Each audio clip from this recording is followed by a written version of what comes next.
Before we move on to the defense, some offensive skill position players of note. I'm just going to read some things that I've been seeing, and I'm going to ask you to react to some of them. Zack Moss running with the second team, and it seems like Cook and Singletary are the ones swapping on the first team depending on what they're doing, and Moss has been steady on that second team. James Cook been doing a lot of stuff as a receiver and as a running back out of the slot in a pony backfield with Devin Singletary. So what running back storylines have stuck out early to you? Well, I mean, we talked about on the offensive preview show, the number one thing that I was looking for is James Cook's utilization, right? I was super curious on that. And like through 2 days, it's kind of been what I've been hoping and expecting, right? Run as a receiver, running as a running back out of the receiver out of the slot, mixing and matching with Devin Singletary. Zack Moss running with the second team isn't a huge surprise because I expected James Cook would be getting run elsewhere, as we mentioned, as a receiver. So, the thing that's interesting to me, and kind of you touched on it a little bit, is like the pony backfield with Devin Singletary getting both of those guys on the field at the same time. Maybe those are situations where Reggie Gilliam's not on the field, and maybe that's again one of those situations where you have some pre-snap motion where you're doing some interesting things. Maybe starting them both in the backfield, moving James Cook out to the slot, and doing some interesting things. So, I mean, I guess it's as I would have hoped so far. Not surprised that Zack Moss is with the second team because I didn't expect James Cook necessarily to get all of his reps at running back. So that's where I am with it. Not hugely surprised by any of it.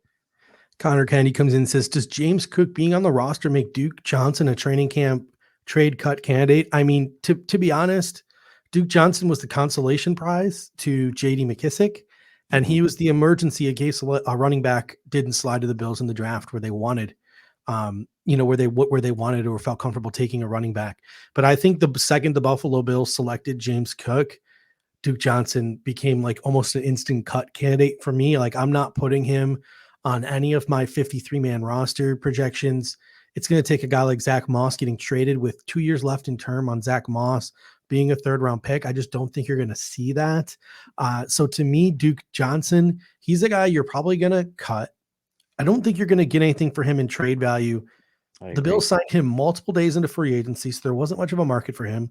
Last season, he wasn't even signed until mid-season with Miami. And while he played well in spurts and showed that he still got something, he's still a running back pushing 30 who's got a limited skill set.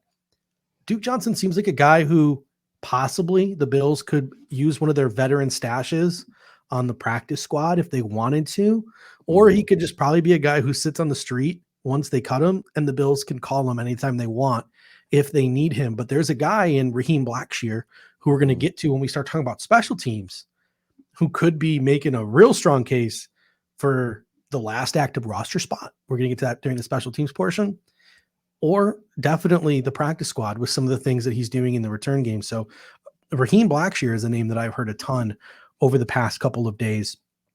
Wide receivers, Stephon Diggs and Gabriel Davis, just pros being pros. Stephon Diggs, teaching Kyrie Elam, showing him the ropes the first couple of days of training camp. Gabriel Davis just looking, comfortable out there in his new role as wide receiver 2, making some plays. Isaiah McKenzie getting all the slot reps. Now, Jamison Crowder didn't practice today, but on day 1, that was notable.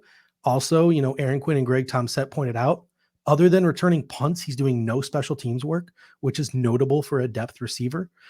Jamison Crowder was working on the outside as well as working on the inside on day 1. He sat out day 2, which is alarming because it's the guy with chronic injuries in his career. Khalil Shakir was the favorite of all the cover 1 guys through 2 days. Crisp route running, getting separation, some crazy ball skills on some balls that weren't the best thrown in the world. Pro Anth mentioned that Isaiah Hodgins looked good on day 1. And Matt Perino mentioned that Jay Kumaro was doing Jay Kumaro things with 3 catches today. And that guy is a 4-phase special teamer. He can play the boundary. He's a big slot guy. It's going to be hard to knock him off the throne of wide receiver 6. But what are some of the wide receiver storylines that stick out to you? I mean, first and foremost, don't know exactly what the situation is with Crowder, but we had kind of predicted that the ones would be Davis, Diggs, and Crowder in the slot. But so seeing McKenzie getting all those slot reps is notable. A lot of reports of him looking really good, including from Eric Turner on the cover one handle. So not that it's surprising, I guess, that McKenzie has been playing Mhm. well, but that he's getting all of the slot reps because um, we know how important that position is to the Bills. But I also think it is a little bit of them trying to see where they can put Khalil Shakir. Notable that he's getting reps at both the Mhm. boundary and the slot, and kind of making them all worth it, right? So if Mike McKenzie's going to kind of settle in the slot, that makes sense to me from a positional standpoint because he's not going to be on the boundary. But it'll be really interesting to see if what the deal is with Jamison Crowder if that Mhm. ends up being a bigger storyline than it is right now. But McKenzie getting those reps out of the slots, very interesting. And then obviously, really great news to hear how well Khalil Shakir has been performing. Obviously, he's going to have, those rookie mistakes, but he has been a standout through 2 days so far per really everyone that's been Mhm. reporting on it, and notably from the C1 guys who obviously look at things through a very I don't want to say critical lens, but a very objective lens, I'll say, and notable that they're kind of singing his praises. So Mhm. um, I'm very happy to hear that. Jessica Tennis coming in saying, "Are you surprised Cole Beasley is not signed?" To be honest, no. I mean, he's over 30 years old. He's a slot receiver.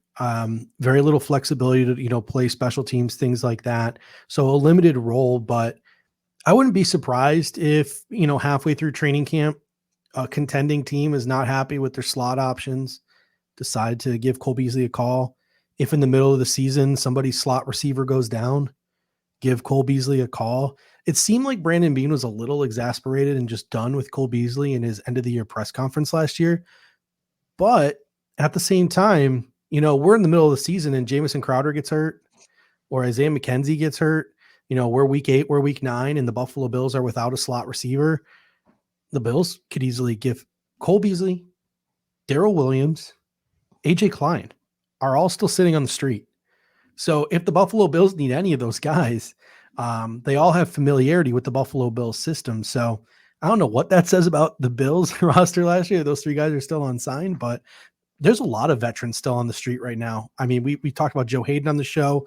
There are others. Brandon Beane talked about in his press conference. There are some players who are rehabbing injuries right now that the Bills still have their eyes on and could bring in for a workout once their agent says they're recovered. So I think that's just the way the NFL is right now. I think a lot of these veteran players they're just going to wait for the perfect opportunity or wait for the perfect opportunity to open up because of an injury. I don't think they're going to sign somewhere and be stuck on some bad team when they could wait and maybe get a better opportunity. So I'm not surprised Cole Beasley's unsigned. How about you? Not really. I think I talked about this on the Caveman show a Mhm. little bit last week. I think the Steelers could be a nice fit for him. I mean, they've got Chase Claypool, Deontay Johnson. They know they drafted Calvin Austin and George Pickens, but the fact of the matter is like outside of Calvin Austin, do they really have a pure slot guy? I think he could Mhm. be a nice fit for the Steelers. That's one place I think could be a team that could be good again. This could be rebound Mhm. this year with a different quarterback situation. Alan here has a super chat. Thank you, Alan. I thought this is a really interesting Yeah. comment, and as us as draft guys, we'll try to answer this. Mhm. I always hear about Shakir being such a steal in the recent draft, but also he was a later round pick. What makes him so good but fall so far? I think there's a lot of factors here. Number one, I think it was a very deep wide receiver draft. Yep. He was sliding in the 4th round, and the Bills ended up picking him in the very early 5th round. They traded up, so it was like I think within the first 3 picks of the 5th round, they picked him. Um, he was only like a 4.5 guy as far as speed, so he didn't really. He's Mhm. not like a top end Four, speed four, guy. four, 4.3, which is actually a little Oh, shocking. was that what it was? I thought he was a Yeah, 4.5. but I do think that sometimes in some cases, NFL GMs do look at a guy and go, yeah, I know what he clocked at the combine, but I also see the Mhm. tape and he isn't like a burner on tape. So Yep. And he is getting reps on the inside and out, but I Mhm. think most scouts probably pegged him as more of a slot only guy. Yeah. I'm not saying that that's all he has to be because he obviously did both in Mhm. college. And then I just think and then part of that is just the level of competition as well. So Yeah. I think the three factors there. Um, but probably most notably the Mhm. fact that it was like a very deep wide receiver class, I think is the Yeah. number one reason. So what makes him so good? Insanely good route runner, insanely good contact balance. Like once he gets the ball in his hands, he's like a running back. Really good short area quickness and just wiggle and just being creative in order to get open. Kick and punt returner flex. He did run that 4.43 and shows he can, he can stretch it when he needs to. Those are all the positives with Khalil Shakir. The negatives, length, got short arms, right? So that's a concern. Can he play on the boundary with those length issues? Um, he's had a number of injuries. Like we've already seen him like taped up and wrapped up to the max. He missed time in March in OTAs. Like Khalil Shakir kind of looks like a rec league basketball player out there, like with Seems all fragile. He different. seems a little fragile. Like maybe we shouldn't keep him too close to Jamison Crowder, but he's got like a whole bunch of reps and all these different things in his knees and his calves and all these. So he kind of looks like a rec league basketball player out there. So that was another probably ding is like, can he stay healthy? And then yes, is he a slot only type of player, and how deep the class was, level of competition, those all played a role in it, I think, as well. But yeah, there was a really good Shakir wearing a sleeve on his leg. Banged Up Bills had a great tweet where he just took a picture of him and he showed all the different things he was wearing and why he was wearing them. It was concerning, concerning the number of things that he was wearing all of that equipment for. So definitely don't keep him too close to Jamison Crowder. But moving on from the wide receivers to tight end, Dawson Knox, he had 2 drops on day one, which is obviously concerning given his history. But other than that, he's looked the part. He had a press conference today, said, I just bought a house in Buffalo. I want to be here. I want to be extended. I let the Bills know. So I'm hoping that the Bills can maybe work out a deal with him in season, because the price of tight ends just keeps going up and up and up. Wild. OJ Howard, I haven't like seen any tweets like single-handedly like singling him out for something he's done, but I definitely have seen a million tweets and a million reactions from people who are there, seemingly getting a ton of work in these 2 wide receiver spread and mismatch looks. Reggie Gilliam, hearing his name a lot in packages, either as a fullback, as a split out wide receiver, and getting some work as tight end. So Reggie Gilliam is again just proving to be the everyman utility man of this offense. Maybe Reggie Gilliam, with the influx of Aaron Cromer and some switching up of packages, gets some more run this year as an extra blocker and a guy who can maybe still do a little thing here or there in the passing game. And then Quentin Morris impressed Perino on day one. And Hansel talked about Jalen Weidermeyer catching a shovel pass today. So that's about it in terms of what I've heard about the tight ends through 2 days. What storylines stick out to you? I mean, nothing really. Look, the Knox drops. Mhm. I'm not reading too much into that. It's an easy um, thing to talk about through 2 days, right? And so I'm gonna stay away from that. And Chris makes a good point. All I hear about OJ Howard is how Mhm. big he is, and that Aaron Quinn made that comment as well, right? When sitting in the stands and talking about how he's just a massive dude. And I think that the biggest thing I want to see is, like we started talking about at the onset with the formations, is like, how are the Bills going to start using more 2 tight ends, and how frequently they're going to do things like that. And we know OJ Howard is definitely more of that receiving type tight end than he is the blocking type, but that doesn't stop you from, bunching him up and then spreading him out. It doesn't stop you from doing that, right? So Mhm. the tight end room is going to be interesting. I think Reggie Gilliam is pretty much a lock to make the team. So the big question that we've had really throughout the offseason since we signed OJ Howard, and really since after the draft, has been, how many tight ends are the Bills going to keep, Mhm. not including Reggie Gilliam, right? Will they keep 3 or will they keep 2? I don't think there's any chance they keep 4. So I think the question will Mhm. be, will they keep 2 or 3? Yeah, it's going to be interesting. Perino wrote an article today talking about like ways Cam Lewis can wiggle onto the roster, because Cam Lewis has had some good practices, and we're going to get to defense in a moment here. He talked about how the Bills carried 11 defensive linemen this year. He thinks they can knock it down to 9. I agree with that. I'm going to talk a little bit later about how I think this could be the year that Tywan Jones is expendable. So there are some open roster spots. So do you use one of those open roster spots, or on Tommy Sweeney, Jalen Weidermeyer, or Quentin Morris?